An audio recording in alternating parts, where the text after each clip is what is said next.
Well, good afternoon and welcome to another exciting episode of Talking Sports. I am Marvelous M.R. Richards and I have got a great lineup for you this afternoon. But first of all, we must let you know that Talking Sport is brought to you by the kind courtesies of ACB Caribbean. That's ACB Bank, who has been in banking for over 63 years and 43 years of sponsoring Antigua Parish League cricket. So anytime you thinking of your financial needs or your banking needs, be sure to check out ACB Caribbean. They are situated at the corner of Thames and High Street, and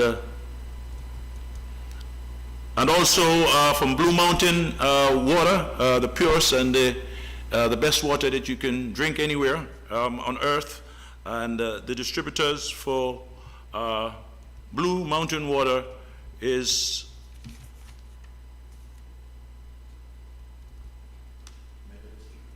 that's right, Mega Distributors. And also Cecil Charles Group of Companies, Truist Pharmacy, Seco Pharmacy, for all your medical needs. And they are situated here on High Street. Also Hutchison Limited, the agents for Pine Hill Juices. And so whatever your fruity flavor preference, it's easy to sip and smile with Pine Hill Juices. And you can get that on Hutchison Limited, situated on the Factory Road. Also plumbing and electrical for all your great services and your good deals. Everything plumbing and electrical, all at one stop, and they are on the Potters main road. And also Brand for Less, where they specialize in men, women, and children brand wares that you can get for less, at least a little price. So whenever you check these people out, they're situated here on High Street, and you just tell them that we at Talking Sports sent you, and they will sort you out. Now, let me get to our special guest, who is far on the other side of the world in Germany. I'm talking about a person who was arguably one of Antigua's greatest sports person. I say this because he has represented Antigua in about 3 disciplines that I know of.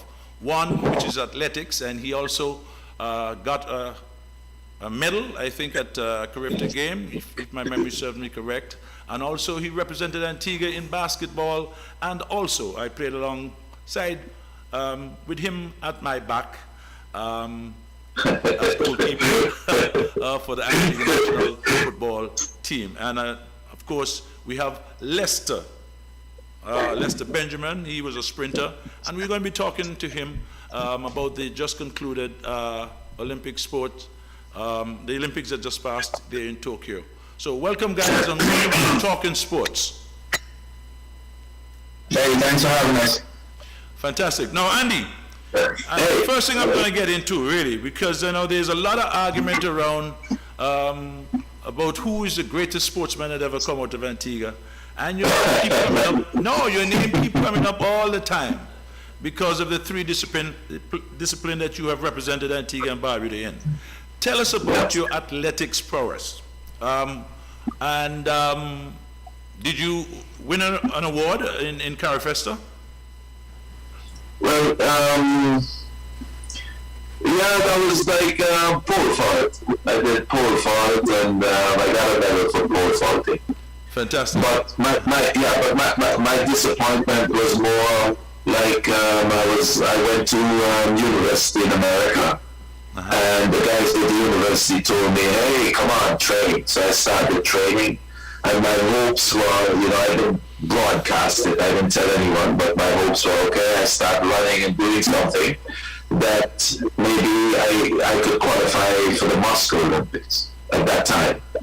And then everyone knows we boycotted the Moscow Olympics. So after that, I didn't have any more interest, And then I was 50 in Germany, 50 years old, and they had they had an athletic open for the, we say here in Germany, they call it 10 camp. That means you have 10 events. All right? And I entered, and for my age, I was second in Hamburg for my age. Wow. Yeah, from everyone else. And then there was a German coach for Hamburg, and he came to me and said, "Hey, and my guys that I work with, all were with me. And he came to me and he said, "Hey, why don't you train with us here in Hamburg for the team?" And the guys started laughing. And he didn't know why the guys were laughing.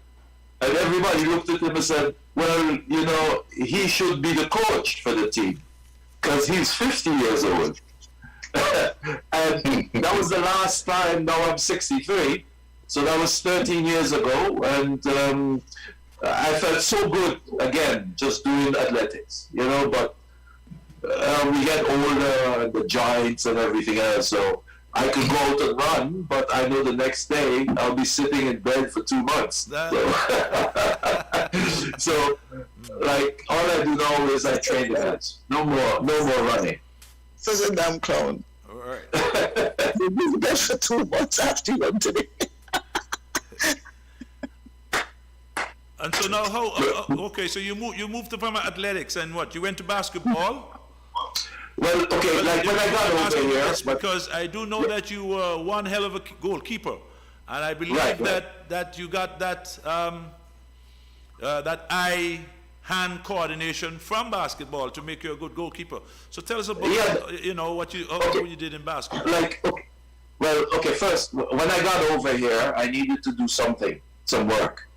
So what I did, I played football. And at the same time, I played basketball. So I played for a small basketball team, and after 3 years, we got up to the 2nd division. And then I also played football here in the 3rd division. Like, I got here in Germany, and I played for a team called TuS Heusdorf, and I played 3rd division. I tried out for a 2nd division team, and the goalkeeper at that time, he went to the 2nd division team. He signed because there was a limit here how many players international, you know, in our time there were limits on how many players can play on a team from abroad. So it was really hard, you know, to get, but I did both here in Germany, so I felt good about that, you know. And my basketball team here in the Hamburg region, we were sports team of the year. So that was very good for me. I mean, I got some limelight, I went on TV with Seth Meyer. I got my award with Seth Meyer. I remember Seth Meyer. And I got a little more commercial. And then I met like Didi Beiersdorf, the guy who was sent to Antigua. He was the manager of Hamburg. And Didi told me, "Okay, come on, help me with my players. They need an older person who can just get them integrated in the team." So I started working with Didi, coaching the guys, just doing things. I couldn't work for Hamburg because my wife's family had a big fitness center, and I was occupied in this fitness center. You know, it burned down 2 years ago. And we were the biggest in North Germany. So at that time, I didn't want to work for a football club when I had the family business here. And yeah, one thing went to the other, and then I got hooked up with a lot of different professionals, helped a lot of professionals, different organizations, and now we have our own club. This is Ulrika. Ulrika is my girlfriend, and we work together, and we have a club where we work with the insurance companies, and at the same time we have other customers that come into us. And everything is, with the corona, we had special permission from the state that we could keep the club open because it was doing so good, and we had good health regulators. And you know, I'm happy, but I miss Antigua. I wish I could do more for Antigua. I mean, I think Lester wishes that too, that we can all do a little bit more for Antigua, try and get Antigua a little bit more on the map. And I had a meeting even today to figure out how to go about doing something for Antigua. It's so hard here in Europe to get things done, and everything is always expensive. So I'm still waiting for ideas. Right. But Andy, we want to let our viewers also know that we're on Facebook Live and YouTube, and we are asking our viewers to share and like. Now, tell us, Andy, how did you get to Germany? How did I what again? Get to Germany. How did I get here? Yeah, to Germany. Yeah. Okay, well, I met a nice on a flight. I'm saying. I met on a flight. At that time in Antigua, I was working in Halcyon, and there was a young lady who always came to Antigua, and we hooked up. And after a while, we fell in love. We lived in Antigua a little while, and then one day she said, "Okay, look, you got to come to Germany." So I came here, and everything went from there to where I am now. 2 kids, and that's life. Yeah, fantastic. Yeah. Now you got to get into the football now, and tell us all the wonderful work that you're doing there with a lot of these professionals. Because I remember a couple of years ago. How long was it when you brought company to Antigua and 2 other players? When I brought him to Antigua, I think he was about 18, 19. Yeah, and now he's like 35, 36. Wow, yeah. So, yeah. It seemed like the other day. It seemed like the other day, but it's a long time. It has been a long time. We are still, he's a very good person. We're still, like, I went to the last game he ever played for Manchester City. Right. He called me and he told me, he sent me a ticket and said, "Andy, it doesn't matter who is here, you have to come." So he invited me to Manchester for the last game. They won the three cups. Mm-hmm. Yeah, the FA Cup at the end. And I did a shooting session. I did. He got me to do commercial for New Balance, this company, New Balance. I did everything with Vince, and we're still best of friends. He invites me to. He's now coach, manager, Anderlecht. That's in Belgium, and Does he own the team? What's it? Does he own the team? No, he doesn't own the team, but he has. I think he'll have a partnership, Okay. But he's the coach. He's the manager, and he has the say as far as the politics on the team.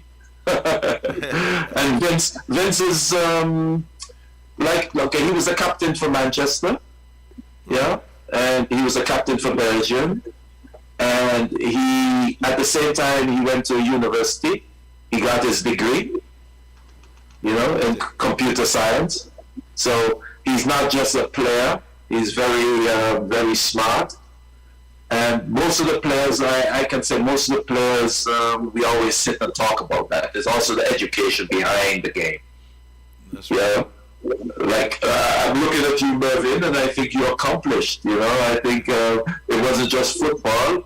I think it's learning to live, learning to work, learning to adapt, Thank you. That's life, huh? That's right. But a good start is with football, right. With sports. Now, I want to ask Lester something. You've got Lester right here, eh? Lester, did you? Were you a part of the team that Job was on? No, Job was a little bit beyond me, a little older than I am. I was older, but the thing about Job was somebody that you always looked up to, you always wanted to emulate. Uh-huh. He looked like his brother, but I don't remember him. I see a picture of him here, he talking. Somebody used to mute their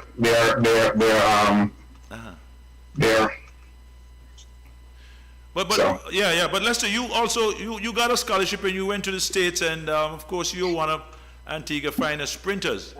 I got a scholarship in '82 and went to the University of Georgia. All right. And were you studying what you're doing now? Yeah, I'm an electrical engineer. I work in the oil and gas industry. Right. So honestly, as Andy said, sports is something that's a stepping stone.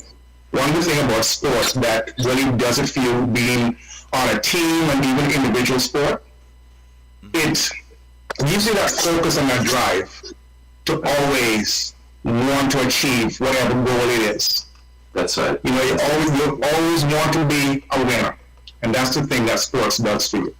That's right. Like I've often tell people, you know, that when they pick up the morning paper, you know, they look at the headlines, you know, which is always is disaster or something one-sided. So when they ask me, so what page, you know, should they look at? And I tell them they should look at the back page. They say, why? I said, because it's a sports page. It tells you who win and who lose. It tells you who win and who lose. There's always a detail. And it depends on the business that you're in, right? That you always want. And there's always a detail of how the person won or how the person lost. Yeah, that's not important to a lot of people. So the sport has helped you into your business, right? Oh, absolutely. It really and truly has done that. Right. You know, and I said, I just have to give hats off to Andy. Andy was one of the people that, you know, a lot of us looked up to. Right. And, you know, whatever he did, he wanted to be on Andy's team. Because I remember going down to the Villa Park, and Andy would be the first person down there. Andy would be warming up and whatnot, and you made certain that you got yourself close enough that you could get on Andy's team. Yeah. Everybody wanted to be there. He was just the person that you wanted, the perfect role model. Right. You know, he was a disciplinarian. He would just give you that look, or he might just say a couple words, and, you know, the argument would end right there. Right. Yeah. Well, the girls would say he was also a handsome, well-built, you know, and I can imagine all the other all the athletes wanted to be like Andy. Andy! Yeah, Emma, you would have maybe have to get there too. I know you was on that road. You know, in Antigua, I mean, this is what has been thrown around about Andy, you know. And he's also a very motivational kind of speaker, because I remember we played a game. It might have been my last game that I played, you know, with Andy, and man, he gave us a speech in all my years that I was representing Antigua. That really moved me, and I think it moved a lot of the other players, and I think we did pretty well in that particular game, you know. But we gave it our best, and I believe it was because of Andy and that speech that he gave just before we went on the field. So, Mervin, can I say something? oh yeah. So you and Lester can say anything you guys want, please. Okay, like Within reason. Within reason, of course. Mervin, like our time of playing, yeah, our time of really playing football. Like I can remember again, Danny Livingston. Oh yes. Taking us and grooming us as a team, yeah. And I can tell you, like, I've been keeping in touch with how Antigua has been playing over the years. And I can say that our team with Nando, with Sam Smith, with Mervin, a lot of different young guys who were talented. And this grooming together, I think we really put ourselves in a position that we could have done more. If Antigua had the money, if Antigua at that time had the capacity to push us in different regions of the world. Yeah? But as a little island, and you don't have these resources, we were stagnated. Okay? But our team, I can think that our team was maybe in the last 30, 40 years of football in Antigua. Our team was really a good generation of football. I think You know, Andy, I'm going to definitely piggyback off of you in saying that you guys had more of a cohesive team than we've seen. I even go as far as looking at, and so I'm stretching a little bit now, West Indies. I look at West Indies team. Right. Yeah. Back when Bill and Andy were playing, that team was a cohesive team. You didn't have the egos that you have now. The problem is that you have the egos that really until get away from being a true team. And I think that's what's lacking. You know, the guys have more opportunity, because you guys didn't have the kind of opportunity that these guys have. That's correct. These guys are now able to more or less focus more on football.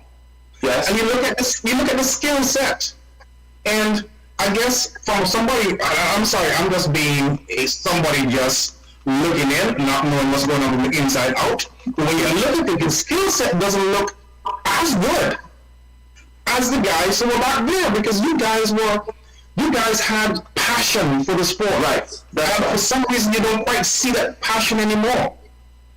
Okay, but you're correct. But what I'm getting at now is how can we get this passion in Antigua? How can we get this feeling what we had in those days? How can we get that back in these guys? And I read an article that Mervyn, because I get the newspaper, the Observer, and I read an article that Mervyn is doing these camps, for the kids. And here in Europe, there are so many camps for kids. There's so many trainers, different trainers, And in Antigua, I'm always looking, and it's like people are trying to stop other people who have knowledge, other people who have experience, from giving the young kids more. I have that feeling. That feeling is the right. You got the right feeling. That's exactly what it is. That's what it is. Now, I decided to become a coach after my playing days, right? Because just what Lester said, there were a group of players who had the talent, but we never got anywhere. And so some of us decided to get back into it to make sure that the next generation of players that come along, that we were going to try to see if we could get them a little further than where we got to, and try to learn more about what we did, right? And to manage that sort of situation. But there's a kind of egotistic kind of way of the coaches that they all think they are the best at whatever they do, and whatever it is that they decide should be the prevailing exercise, and no one seems to want to work together. And that's bad. I think that is the reason why. Now, we have an influx of non-nationals. Now, there's nothing wrong with non-national playing in our leagues, right? But the dominance, it's like sometimes a whole team, a whole club is non-nationals. Paramount had a lot of Canadians, only 2 or 3 boys from Paramount in the team. So what I am trying to do now, based on the information that some of these young players are coming to me with, they are saying that it doesn't make any sense for me to go to practice because they're going to bring people in anyway. And so they are being disenfranchised. I want to make sure now that I get all these elite players between the ages of 14 to 18 years old, right? Train them and then go and give that data to the Antigua and Barbuda Football Association that these are your best under 14, your best under 15, 16, and under 17. And you should have a pathway. You should have a year in mind that you need to get to a certain level for you to start to see, exactly what the work that you would have been preparing them for, nothing like that. No plan. Like Mervyn, pathway. Mervyn, I have I'm not trying to criticize, or I'm not trying to point fingers or anything. Yeah. No, we all do. No, I mean when I say here, I had the occasion of sitting and talking to the ex-coach from Antigua, the national coach, Denzi. Yeah? And Denzi lived here. Denzi lives not too far from me. 5 minutes, 10 minutes. So I know him. Yeah? And he came back and we sat together and he told me, look, Antigua has talent. Yeah? He told me Antigua is full with talent. that if these kids were here in Europe, they would be the best. Raw talent. And then we sat together and I told him, okay, look, I will finance him to get some of the players here. Okay, but it's a problem just to get young kids, and I mean, FIFA is against that also. It's called kinder trafficking, yeah? Okay. FIFA doesn't allow that like that, especially in Germany, where the association checks everything. All the kids are checked here. In England, maybe it's the kids can go to school. In Germany, it's not so easy. So I asked him, okay, what can we do to help the kids? And he said, look, Andy, basically, Antigua needs a good infrastructure as far as the trainers getting the kids to grow to be 17, 18. And then they come out. Yeah? It's not that the kids come out at 14 or 15 and 16. If the kids want to be really good footballers, they have to have this coaching until they're 18. Or they can go to America, where Leicester is, they have European coaches that can look at the kids 14 because they go into high school. It's a different system, you know? But the European system is so, if a kid is good, then the right age would be 18 to get him to advance. So between 12 and 18, Antigua has to have a good farm program. A good program where the kids are coached in every sport. It doesn't matter, athletic, basketball, football, whatever they want to do. They have to have a good program. And who can do this program? For me, the only people in Antigua that can do this program are the players that have played, have the experience. They can go out and learn, come back and give the kids some experience. You can't tell me that Antigua is going to say, hey, the kids don't have enough experience, so we bring foreign players in to help the football or to help the sports. It doesn't happen. In Germany, they wouldn't bring foreign players and foreign trainers in to help the sport. They promote what you have here. In England, the English, they promote. In Holland, they promote. In France, they promote. Self-growth. America is self-growth. So why in Antigua we can't build a system to help ourselves? I don't understand that. But the thing about it too, right, is that our Premier League football is an amateur league. But when these players come in, they are paid. No. And Antiguans are not paid. Well, those who may perhaps that play for the island, they may get a little stipend. But you're looking at airfare to bring these players in, your accommodation, and still stipend. Stop it. And where's this money coming from? The politicians or the owners of these clubs, because they all don't want to develop players. They want to just simply buy a trophy, No. Yeah, and it's bad. That's a bad system. The best system is to get this money in a development program for the young kids. That's a bad system. Very bad. It's really a bad system. Yeah. It doesn't work. That's killing the football at the end point. No. And what are the Antiguans players doing? What are the Antiguans players? How do the Antiguan players react? Well, as I told you, some of the younger players have, approached me to tell me, that they've been sidelined, and And as you said, as you rightly said, it's extremely bad. Now we have signed on to what you call a CSME, which is a single economy, the market and economy, where we have the free movement of trade and trade men and sports people. Right. Right? Yeah. But the president of the Football Association, right?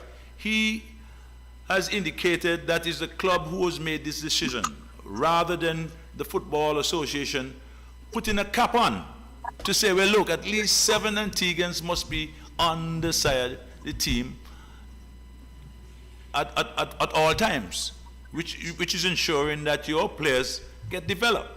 We're not saying that some of these players that come from overseas, yes, we have an influx of Jamaicans, we have influx of people from Guyana and these kind of things, and somehow it brings more people into the games if they know that some of their people are playing. But still, your people are not being developed.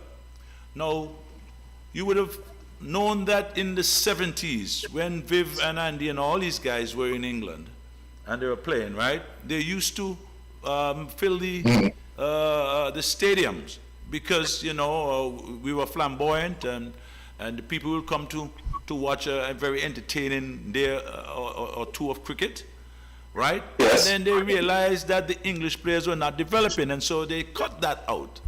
And that is where you get some of the Flintoffs and some of these other younger players now coming into the English side, but gate receipts have gone down. But they have accomplished whatever it is that they want to develop their players, which is the most important thing. And now their cricket are up there.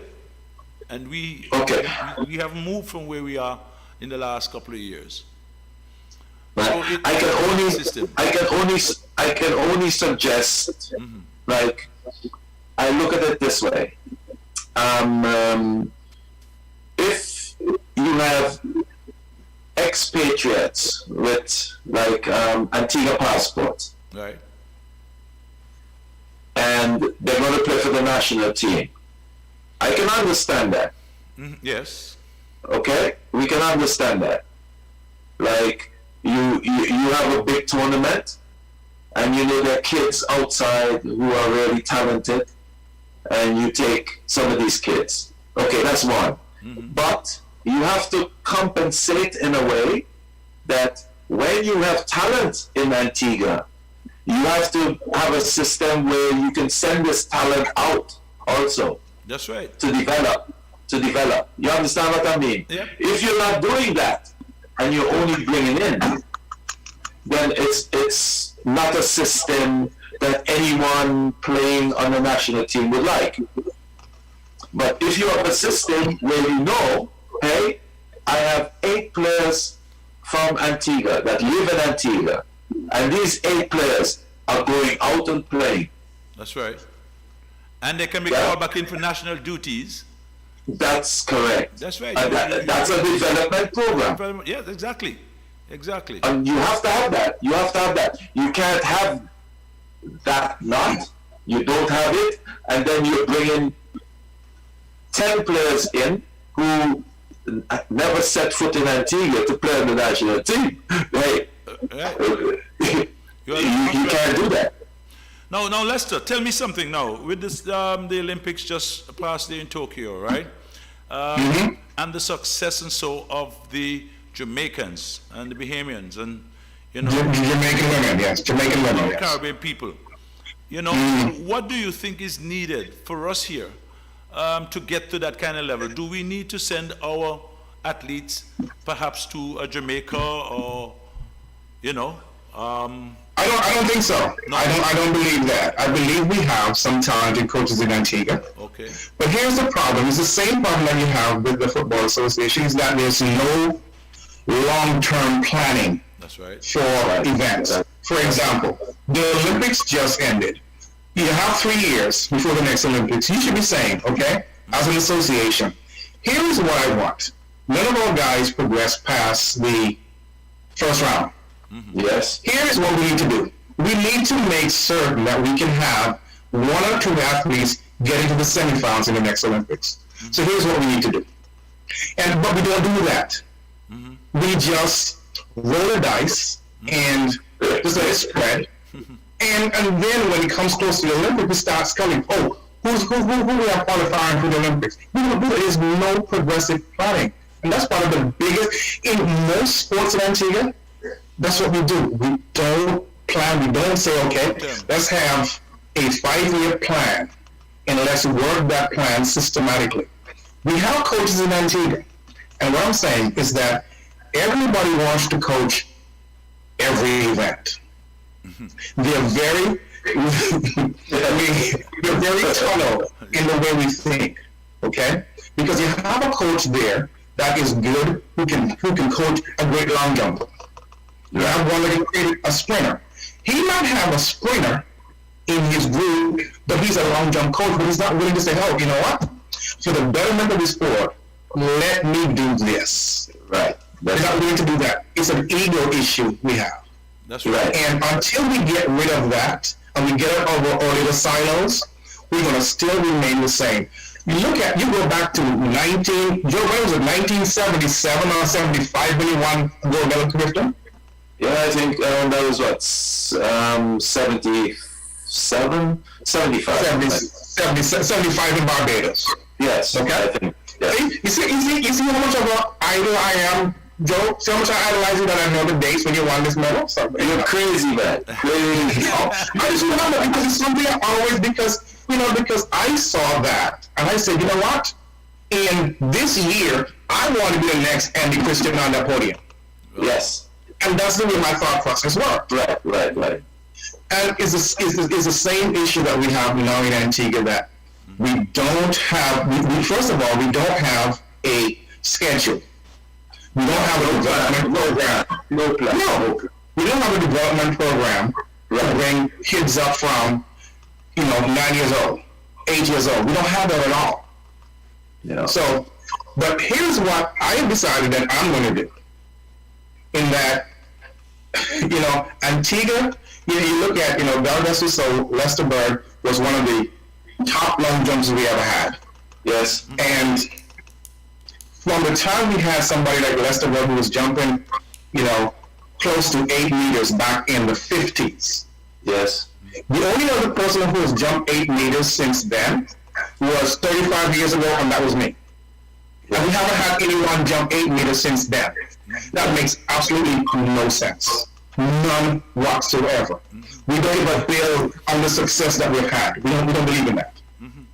Well, okay. As a matter of fact, Lester Bird's name comes up when we're talking about athletes too, because I think he might have represented Antigua also in cricket. But who's that? Lester? Lester Bird, yes. And yeah, Lester was a great athlete.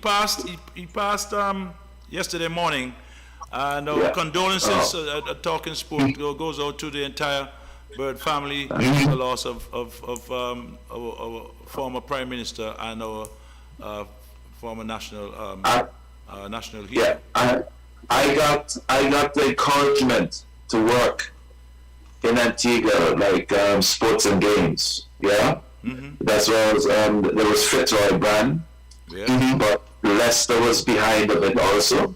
Yeah, and then I also worked in a bank, and I wanted to change, and then Leicester talked to me and said, "Hey, Andy, you can't leave sports and games, to work in the bank.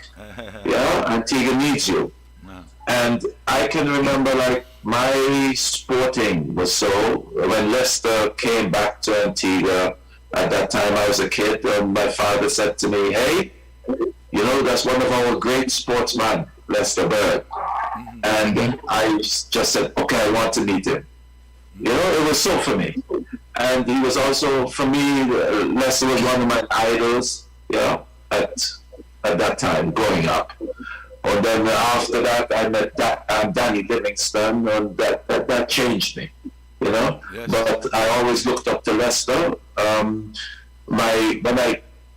My first university year, and then after, when I went back on holidays, then I sat with Lester. I came back on holidays and I sat with Lester because he wanted to know how was I doing in university. And so Lester had a lot of interest in the sports in Antigua.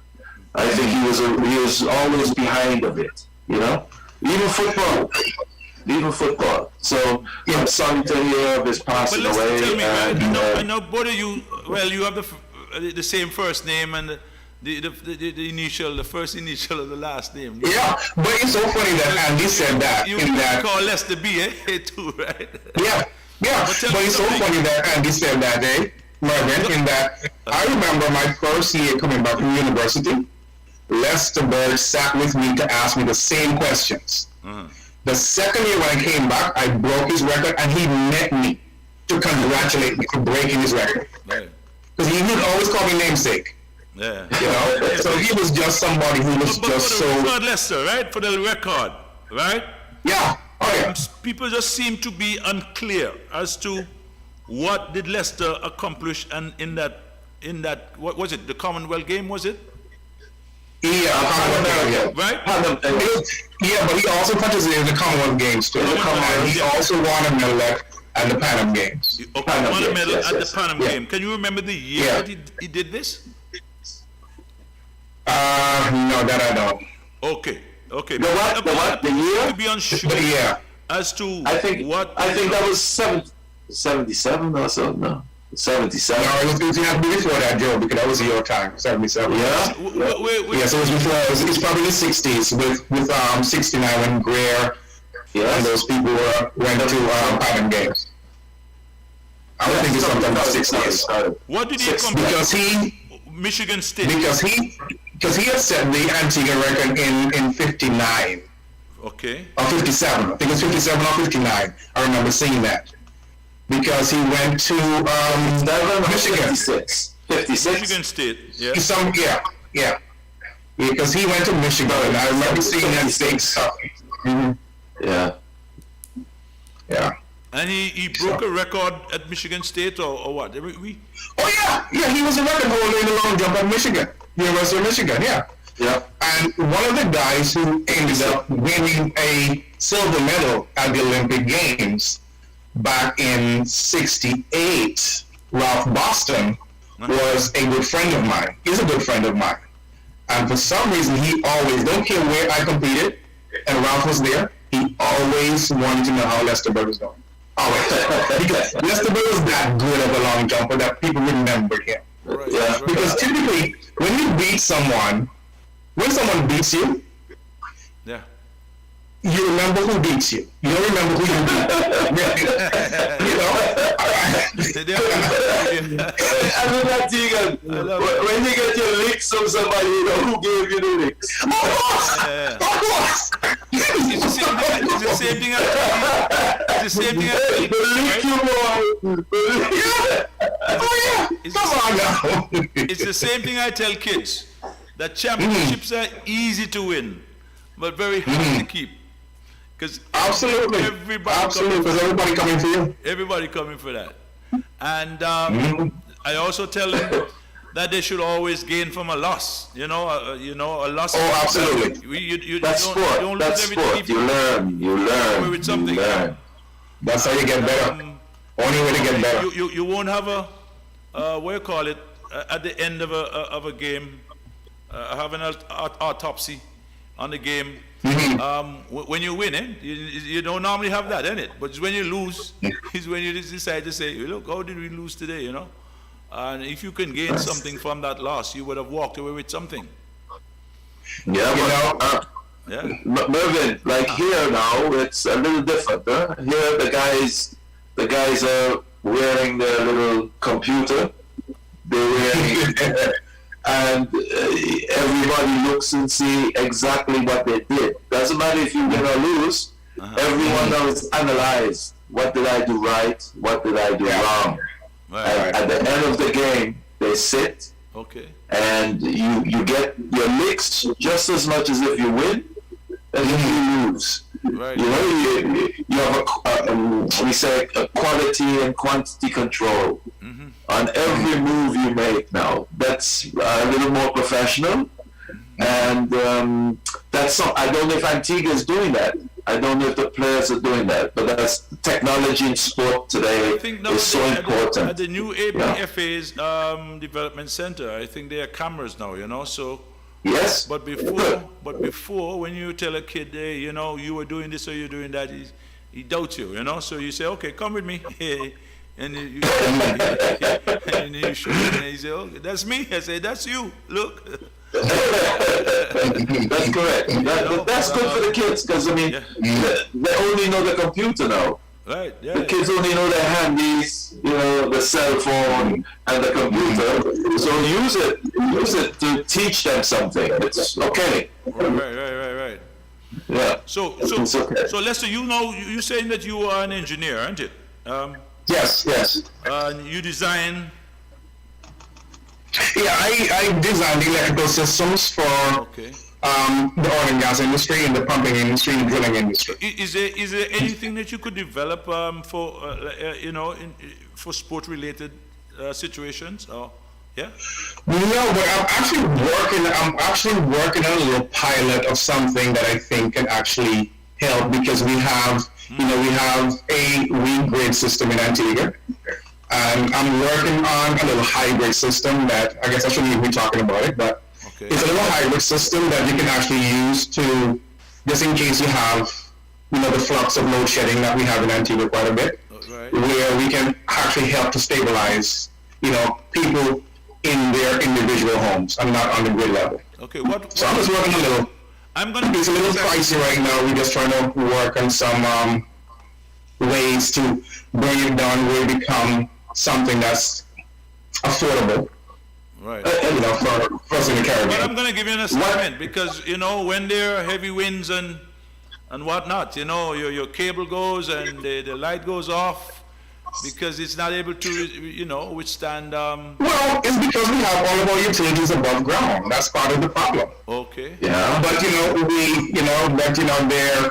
that was the way to go at one point in time, and I figured in Antigua, as they're redoing roads, that should be part of the infrastructure that goes in, but that costs money, lots of money to do it. Okay. Lester, Yes, sir.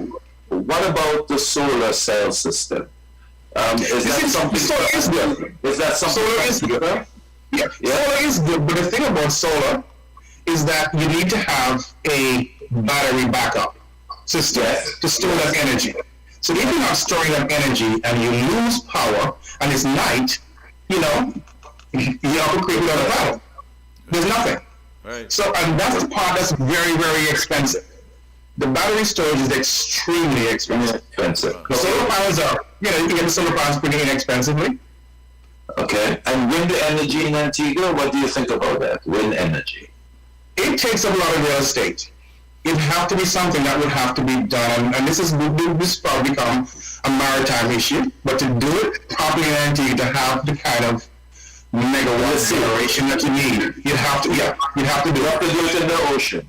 Yeah, and then that's crossing up your maritime, shipping traffic. So it's Wow. it's a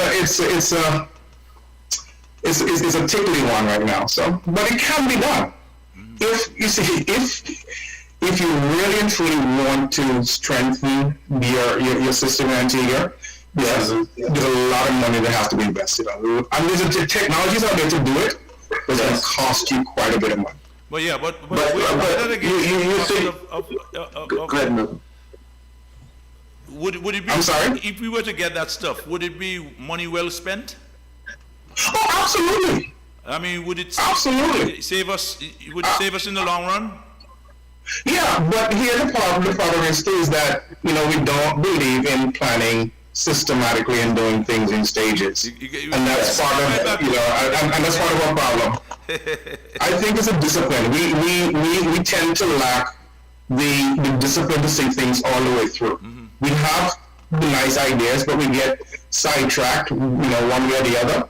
Mm-hmm. But like here in Germany, I mean, I just picked up they sent me a letter, my electric company, and they told me, hey, if I want, they send me the solar cells free,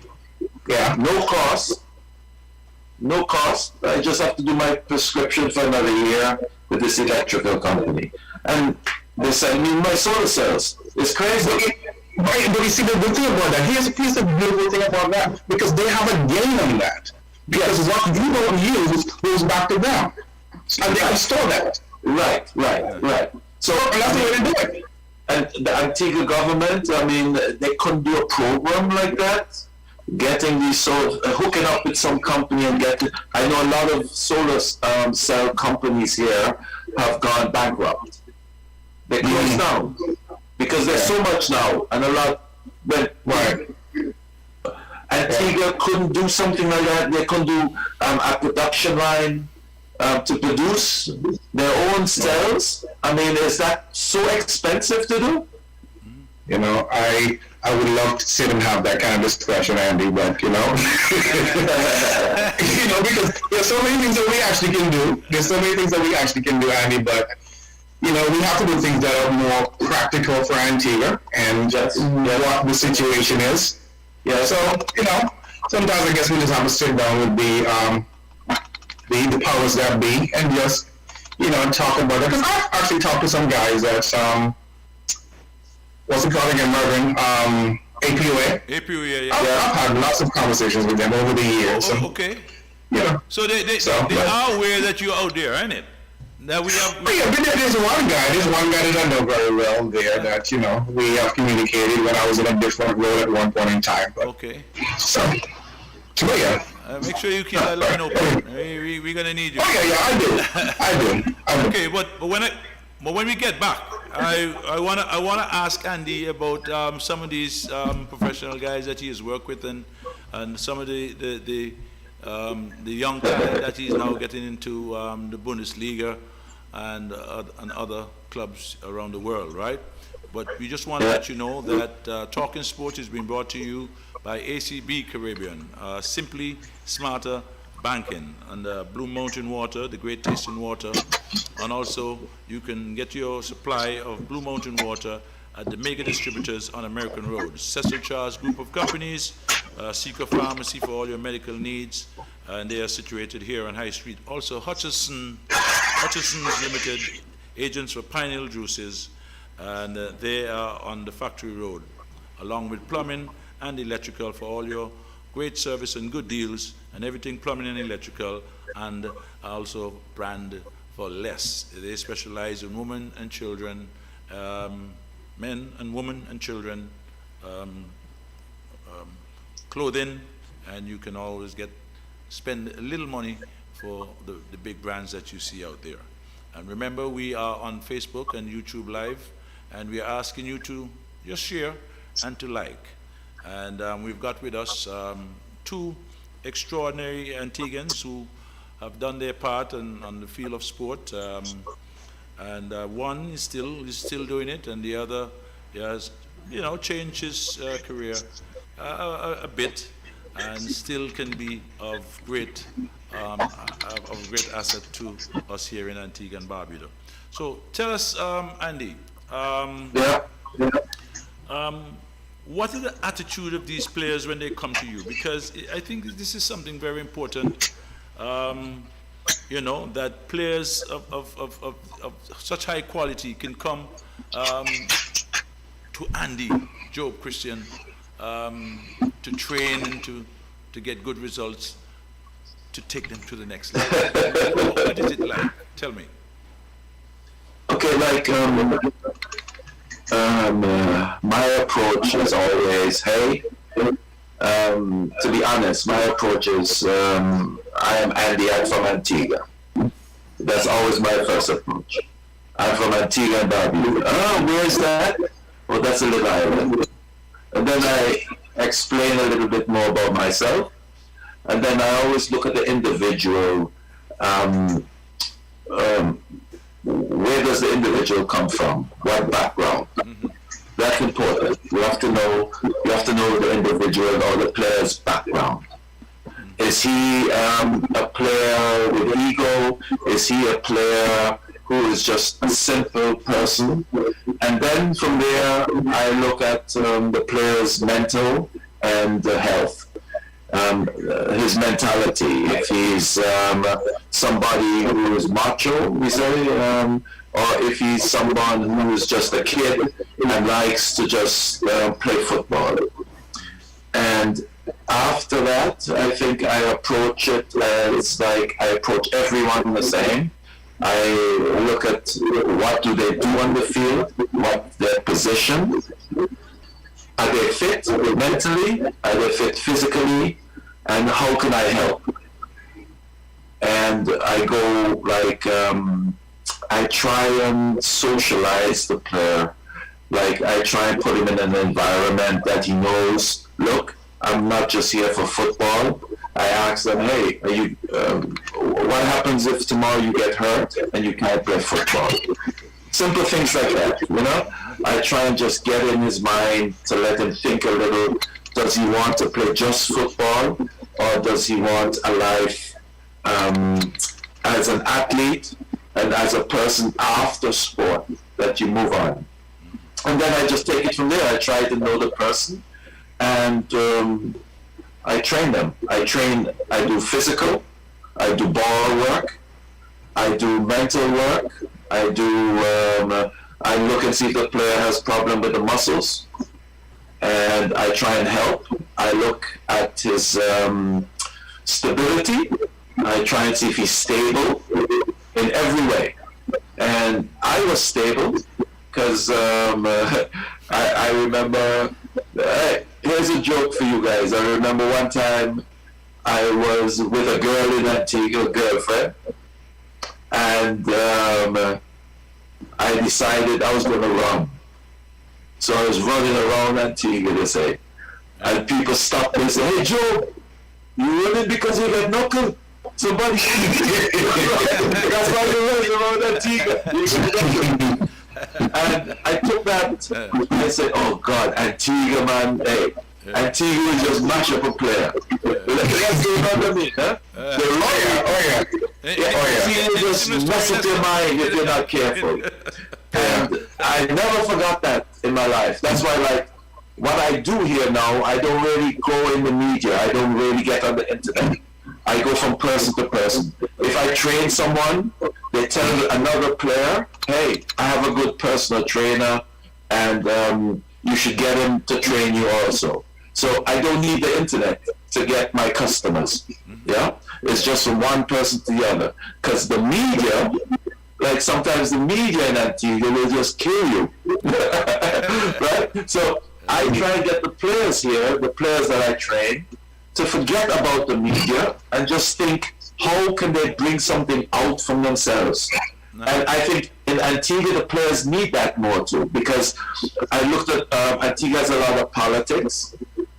And as a coach too, Mervyn, I think you should be, well, I think you know it already, you're an Antiguan. We have to forget the politics, and we have to look at the players and see what the players want and give them that. Like I trained one player here. His name is Yosafu Mokoku. He's about, for me now, he's one of the best talents here in the whole Europe. I met him when he was 12 and a half, 13, and here in Hamburg, and I trained him for 3 years, and now he's with Dortmund. He plays for Germany also. He's he's 60 now, and Yosafu plays in the Bundesliga, in the first league for Dortmund.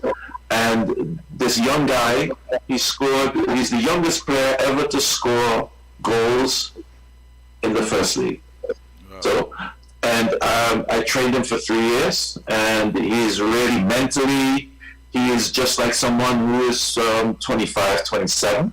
He knows what he wants. It's not about the money. It's just about playing the game and trying to get up to a level where he's the best. All right. And what's the feeling like? Like I said, Denzi. What do you feel when you? And for me, that's a big problem for me, for my mind. Denzi, the German trainer that was in Antigua, he came back and he called me. He said, "Andy, look, I met guys who's just as good as Mokoku, and maybe even better." And I feel like, me personally, I feel, hey, I would love Antigua to call me and invite me to look at the talent in Antigua, to train the talent in Antigua, the same like what I'm doing here. But like you said, in Antigua, there's no unity. There's no one saying, hey, I want the best for the players in Antigua. Let's get something together. Let's form a circle. Yeah, the knights on the round table and give the kids something. So it doesn't matter who, I've trained some of the best players here, I think, in Europe over the last 20 years. And not once, Lester, not one Mervyn, where someone says, hey, Andy, come to Antigua, bring a crew. I sent Vince, I brought Vince, and now Eves. Eves is the trainer now by Chelsea. He's the goalkeeper trainer. And these guys came with me to Antigua. They played in the league in Antigua. Yeah, we took them out. They played in 2 leagues, the All Saints League. That's right. And these guys at that time, they looked at me and they said, hey, Antigua have super players. That's for 18 years ago. But Andy, And up until now, nothing is being done. Mervyn is trying his best, but it's not enough. And it doesn't matter what players I train. Me personally, I would love to just be in Antigua and try and get the kids to a point that I've done here with the kids here in Germany. Yeah, it's crazy. I'm crazy. but Andy, I'm sitting here, I can't do anything about it, Lester. yeah, Andy, Well, I tell you something, Andy, and I understand because I know you have a burning desire to see Antigua develop as a whole. But one of the things that I decided I'm going to do, I'm taking on this year, because you see people running in Antigua all the time, they're jogging and that kind of stuff. And to me, it doesn't make any sense that over the years, I know they have a bunch of coaches in Antigua who everybody wants to coach sprinters. Yes. So this is something that I have taken on myself. I have one other person in Antigua who's actually going to be helping me with this right now. Yes. And I've decided in the next 3 years, over the next 3 years, we need to have a person in Antigua that can run a mile under 4 minutes. And it can be done. Okay. So I'm starting this year, I'm going to be having, and I said this is the first time I'm mentioning it now, I'm going to be having a mile race that's going to start on Independence Boulevard that goes up to Yasko. I'm buying my own electronic timing system and everything. Everybody's going to have a sensor in their shoe. Yes. And we're going to start it off as a pilot program. We're going to probably have 2 races this year. Yes. And I said, my whole aim over the next 3 years is to have someone in Antigua that can run under 4 minutes for a mile. Okay, so because you're financing everything. Oh yeah. Okay. Oh yeah. I'm doing this because it makes no sense to me Yes. that we don't have an athlete that can do that. The only person that ever came close to that was Dale Jones. Yes, Dale. I know Dale. And we need, and my brainchild now is that, you know what, I'm going to leave everybody, my passion is the sprints and the jumps, so that I'm not there to kind of help with that, but with a distance race, you know, I have someone on the ground who can help promote it, organize it, and we're going to do 2 this year, and then we're going to have several next year, I'm going to promote it where people get themselves ready to be able to run. Okay, good. Then, And that's I will commit myself to my money and say I want to do a project, something like that with football, basketball. Yeah, Maybe absolutely. Maybe like now we hooked up because I haven't seen you for years, right? Maybe now we can sit together and say, okay, you and me, your guy, Mervyn, and some other guys, and we get together and we form something. Oh, absolutely. I commit myself and my money right now to that. as a matter of fact, Absolutely. So it's no problem, right? Mervyn. yeah, Andy, Mervyn. I remember He's on mute right here. Mervyn, he's on mute. then came here, right? I don't hear you. Can you hear me? It looks like we're frozen too. Yeah, No, Andy, can you hear me? Mervyn. That's our wonderful internet system in Antigua. I'm sorry. I said it out loud. We Yeah, I'm just kidding. No, I don't see Andy. You don't see me. My picture is frozen. You're blank. Mervyn is frozen. Yeah, but I see you good. I have you. Yeah, but Can you, okay, but am I moving? But my stuff looks like it's frozen. Yeah, you're moving. Andy, You're can you moving. hear me? I have a good picture of you. Andy. Okay, but I can't see you. No? Oh, that's No, I bad. can't see you. Andy. Right. Yeah, I can't see you. I guess I can't hear Mervin either. Mervin. Hi, Andy. Can you hear me? Mervin must have been taking that. No, Andy. Can you hear me? But no, okay, but we can talk. I'll commit myself. I'll commit myself and some money to doing something that, something positive. But And we can do it incrementally. We do it incrementally. We just start at the infancy stages and just kind of build it as we go. Hopefully, we'll have some good corporate citizens who will come on board and say, "Hey, we like the direction in which this is going, and let's join." And that's my premise of doing this. I also have running sensors. I have running and playing sensors. Yeah, I have a kit. Okay.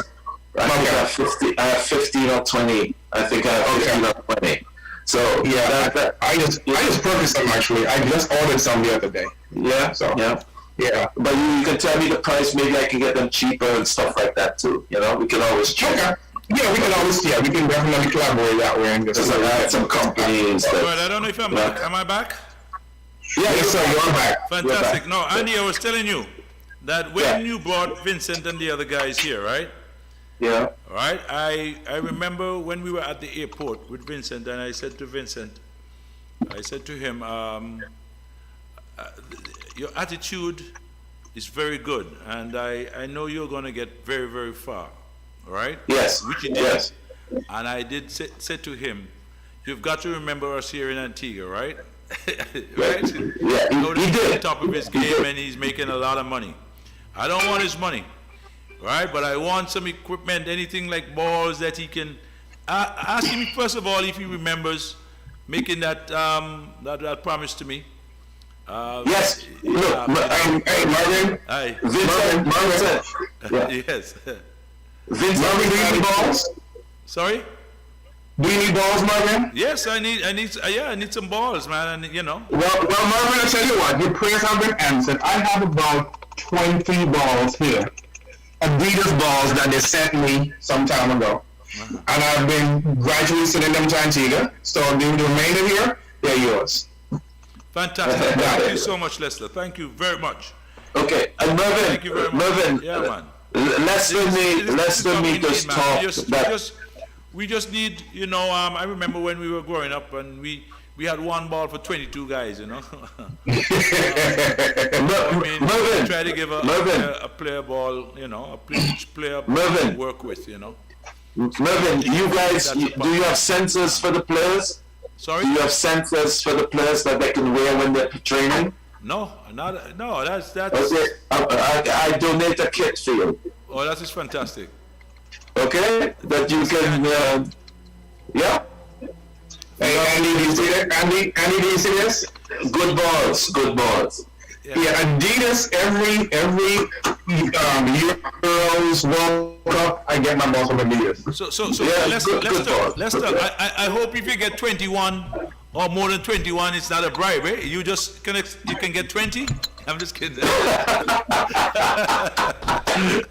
But Lester, we just talked. Did you hear us talking that we want to do something? Yes. And I was making note of everything that you guys are saying, And Okay. we definitely need to get together. Right. We have to do something. I'm looking forward to trying to organize a trip to Antigua also. Like, Let me know when, Joe. Let me know when, Andy, so I can be down there too. Okay, good. Then we do it together. That's. Oh yeah. I want to do the soup for Antigua, very soon. So. Yeah. Okay. Good. And Marvin, Taddy will tell you that too. Huh? Taddy will tell you that. I'm soup for Antigua. Oh yes. Yeah. Yes. No, for me, my problem is every time, like when I have holidays, the players call me, and then I'm always different places with the players, And what I would like to do, I talked to management, what I'd like to do, like I tried to do it last year, then came the Corona. I would like to get a bunch of players and just come to Antigua with the players, And then we do either a camp or it's enough players where we could play like a team against Antigua team. Right. Yeah, and that's what I'm trying. We tried to do that last year, and it was all the players wanted to come, and then the corona, and that was it. Boom. Right. So the best thing now is just to wait a little when the corona is gone. See how it turns out. Yeah. Yes, yeah.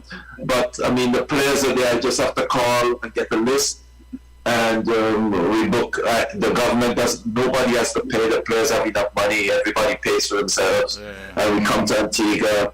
Yeah, boom, and we have a good session where the players can see what it takes to be a real professional together as a team.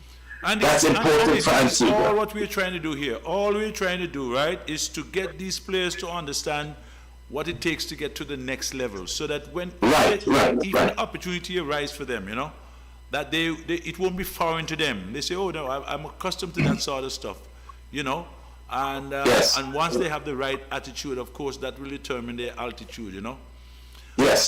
But you see, because I tell sometimes these guys get an opportunity to go for a tryout, and they didn't even kick a ball. They failed. Right? Really? Because when the coach says 4 o'clock, they are beginning to put on their gears at 4 o'clock. But they don't understand 4 o'clock is ready to go. They don't understand that. Yeah. You understand? 4 o'clock is ready to go. You understand? No, when you say 4 o'clock, everybody knows you're there at 3. Yeah, they get prepared. You're there at 3. So when you're getting ready, you just run to him. Yes. That sort of stuff, And so some of these guys fail before they even kick a ball, And of course, I often tell these guys that they have to take care of their bodies, because the thing about it is that if they are going to be looked at, or they're going to get an opportunity to sign a little contract, whether it's for a year or 2, right, that they're going to have to go through medical, and that body has got to be pure, Yeah.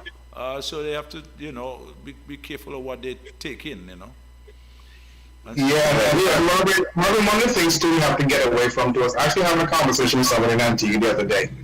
And we need to get away from that adage that, you go beach and run on the beach, and people don't understand that is not how you get in shape to compete. Right. It's a good way to go relax. You can do some things on the beach, but that should not be your primary go-to. Should never ever be. That's right. Because I still have guys who are still saying the same thing that they were saying 35 or 40 years ago. And the sport has evolved so much since then, and we have just not caught up with it. That's true. I have seen Andy, and he was working with the same guy that now plays with Dortmund, right? And I noticed you were doing some boxing skills. Now, if you were to take one of our players and to go through that particular exercise with him, you say, well, it's not boxing I want to do, it's football I want to play now. So, yeah. And Andy, you believe in a lot of plyometrics too, don't you? Yeah, polymetry is king. Yeah, in track, in football, basket, it doesn't matter anymore. Polymetry, without polymetry, you're not stable. Right. Yeah. You're not. So, yeah. You see? Yeah. So, like I said, these are things that a system of training in Europe, in America. I wouldn't expect Antigua just to simply know it. Also, a trainer from Antigua goes out, and then he comes back to Antigua, he stays in Antigua, he doesn't get the refresher. You need a refresher, because the times change. Every few months, it's new. What you used to do before, 3 months later, you shouldn't be doing. It's like that, It's a continual process improvement. Yeah. Right. Like in the learning process here, like what I'm doing, I have to go back to school every year. Certification. Right. There's always new. Every year. Yeah. So if the guys if you're training these kids, and some of these kids, they're looking on the internet, they're seeing new methods, they're seeing new players, they're seeing how things are done, and you can't deliver, then you can forget it. You know, you have to be prepared in every situation for every player as a coach now. In Antigua, I have a feeling, I looked at some videos and some training, I look at some of the games that they play, and I talked to some people in Antigua, like with football, and I still have a feeling that the mentality of the players are like, hey, I'm still kicking the ball and running, and that's it. Kick and run. And we have to change that mentality in the kids, that they know, hey, it's not kick and run, it's pass, wait, move, pass, wait, move. It's a little change, you know? Pass, wait, move. And I don't think Antigua knows that. And that's the professional way here. Right. Well, the thing about in a game, like I was a guest at Manchester City with Pat Guardiola. Yeah, I met Pat. I sit with him like how we're sitting now, and I talked to Pat Guardiola for an hour. And his system is this. He says to you as a player, he says, look, you can be as fit as the fittest man as Usain Bolt, but you can't pass the ball in a game 10 times, then you shouldn't be playing football. Okay? It means simple. You're fit to pass the ball. You're fit to receive the ball. And that's the game. Yeah, that's the game. In running, it's a little different. In running, it's you're good runner. You have to know when to cruise. You have to know when to turn off the engine and say, I'm in cruise control. I can control my movement. I should control my breathing. I should control my mentality. I should relax. It's not just run. It's a technique now. You should know, hey, I'm in front, what should I do? It's not just, hey, I'm in front, run. You know, Lester, you can explain that more than me. Yeah, and I think there are 3 parts of a race, especially a sprint race. You know, there's a start, there's a transition, and then there's your end. And if you are not, first of all, and you saw me so very well about being in shape. You can be in the best shape of your life. You can be as fit as can be. But come on that day when that fitness that you have doesn't translate to the mental capacity that you have. Wow. I don't care how fit you are. If you overperform, you're just not going to perform. Right. That's right. That's right. And football is the same. You can be as fit, but you have to have this mental capacity to know when you should pass, when you should move, how you're going to use your friend on the field, how you're going to use your teammates, what position you should be in after you lose the ball. Where should I be? What should I do? How can I compliment another player if he loses the ball? It's so diverse now. And the players in Antigua, for me, if the guy is a 12, like I have a 12-year-old right now, he's from China, and I had him now from the time he's 9, and we're training, and now this kid, 12, he is in the Hamburger selection, the best 20. The kid was so weak, he had no power. So what I did with him, I tried to get his mentality to a point where he knows, hey, the guys are bigger than me, and I have to be tough. Yeah? I have to take my pain. I have to take my hits. I shouldn't cry. All of these things I work with this little kid. So now, the Hamburg professional team, he trains with them now. The St. Pauli, another professional team. All of these teams are fighting for him now. And when I met this kid, the mental thing about this kid was he was afraid. And now he's not afraid. He says, look, I know the game. I know where I should be. I know when the ball comes, what I should do with it. It doesn't matter who my teammates are. I play this role, and this is my part to play. And I've been watching some of the kids. Sometimes I get videos from people in Antigua where the kids are running on the beach. They're running on the beach. And I said, look, I mean, this kid that I have here, he never see the beach in his life. He never run on the beach.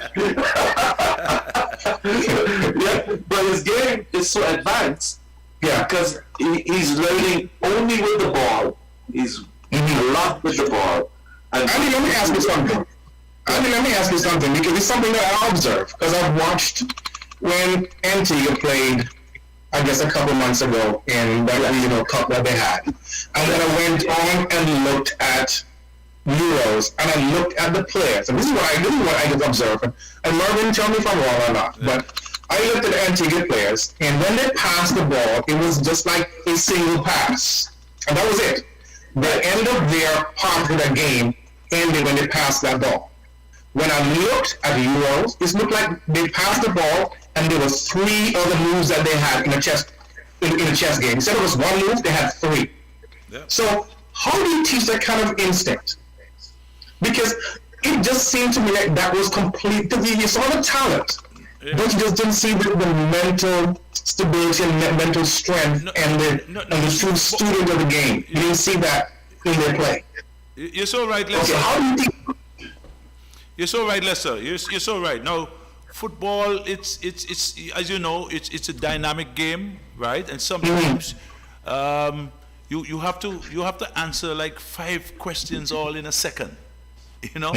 And the brain has got to be quick to do that, you know. Yeah. When the ball is coming to you as a forward, should I turn and look for a shot for myself, or Andy's in a better position than me, so let me pass it to Andy, or let me pretend, based on where the defender is, I'm going to pretend I'm going to give Andy to see if I can get the defender off and try to get something for myself, you know.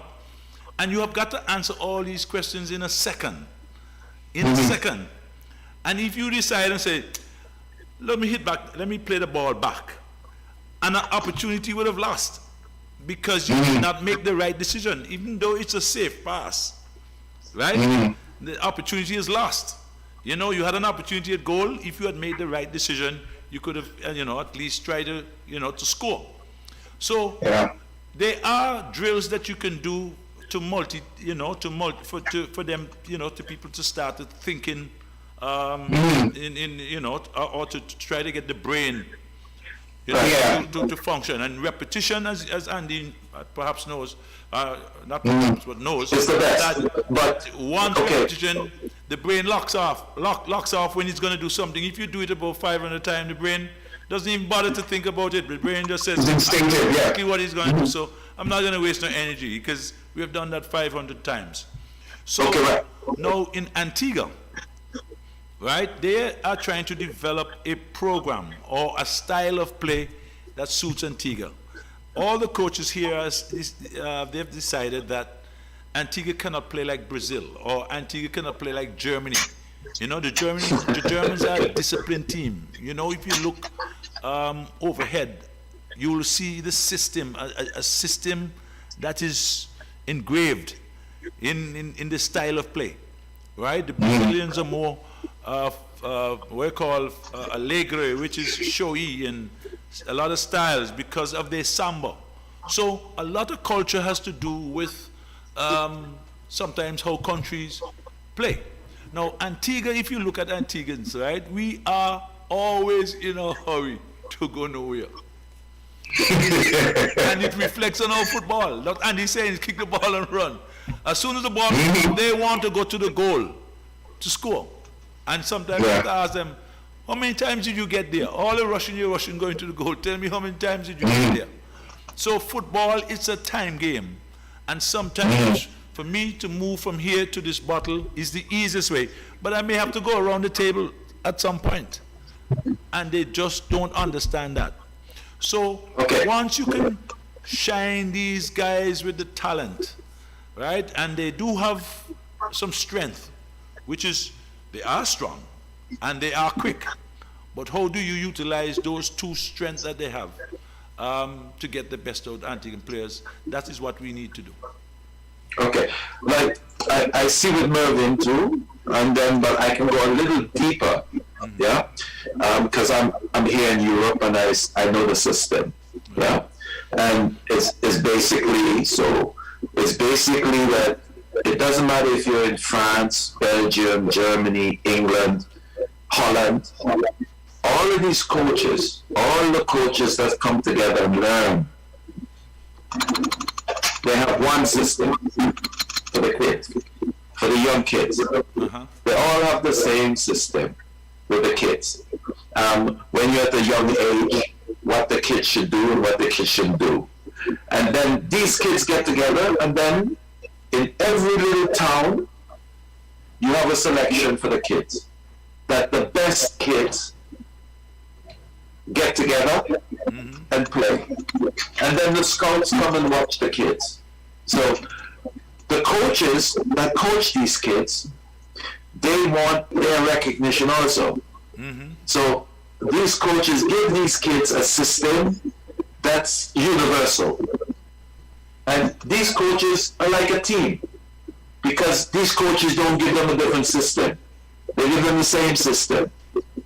And these kids appreciate it because the kids know that when they meet with the other kids that learn from the other coaches, they can show that they know the game the same way, but they can do it better.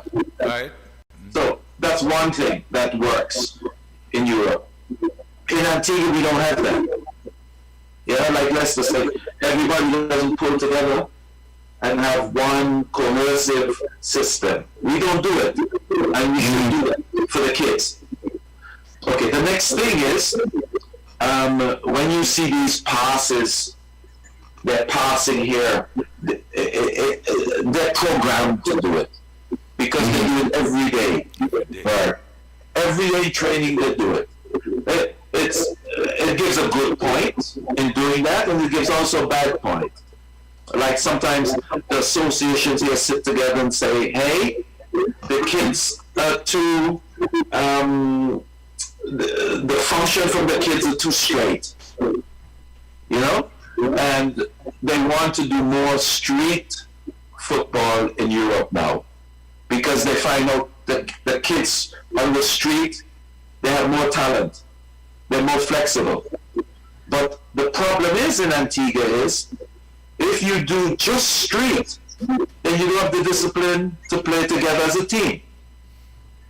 So we have to, even if we have our own system, our system has to be cohesive. It has to be with all of the trainers together doing this system. And then it works. It doesn't matter what system you have. But if everyone on the team knows this system, up to the it level, this system. So, right. So you have to have a system, and everybody has to be a part of that system. In Antigua, Mervyn, you want to do this, Baton want to do that, Sobi want to do this, Lenny has a, everybody has to sit together and say, look, we're going to do just this. And it doesn't happen in Antigua. Yeah. Like, here, when you do your license, you have your football license, and you bring it to the kids, and you say, okay, kids, I am a certified trainer, you're learning with me. And everybody appreciates it. In Antigua, maybe some of the guys on top of you don't appreciate it. They feel threatened. They feel threatened. Yeah? And that has to stop. For the good of sports in Antigua, everybody has to sit together and say, look, sports and games, I used to work for sports and games. And we used to sit and have big meetings. How do we go out and help the kids? And I think we did a good job with that. Yeah? So I don't know if sports and games exist now. But in Antigua, you have to find a way to have a system. Here, wait, one more thing. Like, when you say that you see the guys passing and doing this or doing that, there are rewards for doing it. Mm-hmm. When the kids know that we can do that the best, they know they're going to sign big contracts. There you go. They know they're going to be professional. Yeah. So it's a job. It's taken as work. It's taken as a profession. Right. In Antigua, we don't really have that. We don't have this attitude that this is going to be my profession. This is going to be my job. But we don't see a path forward. That's part of it too. If there's not a path forward and there's nothing to work towards, Right. it kind of makes it stagnate a little bit. Right. Right, you see, You know?